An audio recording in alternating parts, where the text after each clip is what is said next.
Kwa jina naitwa Fatuma Hamisi Mohamed Mkumba. Ni mkazi wa Mapinga, mtaa wa Kibosha. Tarehe 29 Oktoba nitaamka asubuhi na familia yangu tutaenda kupiga kura.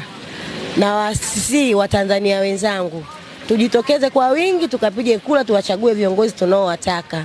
Kwani kupiga kura ni haki yetu ya kikatiba. Na usipopiga kura utachaguliwa viongozi usiowataka, baadaye utaweza kuleta malalamiko.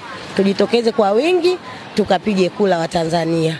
Kwa jina naitwa Pili Saidi Karuei kutoka Mapinga. Nawaomba wananchi wote, vijana wakubwa, jitokeze kupiga kura. Kura ni haki yetu kwa kila Mtanzania.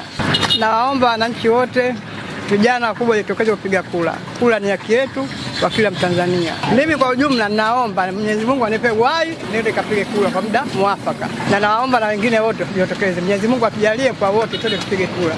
Mimi naitwa Kidawa Baraka, mkazi wa Mapinga. Niko tayari kupiga kura. Oktoba 29 nitaamka, nitajishughulika na kazi zangu za nyumbani, nitaenda kupiga kura. Na Watanzania wenzangu pia wote nawasihi twende tukapige kura kwa wingi, tujitokeze kwa sababu kura ni haki yetu ya msingi ili tuchague viongozi tunaowataka. Kwa hiyo tujitahidi wa Tanzania twende, na mimi nikiwemo. Mimi Tukae Rashidi, Oktoba tarehe 29 tujumuike kwenda kupiga kura.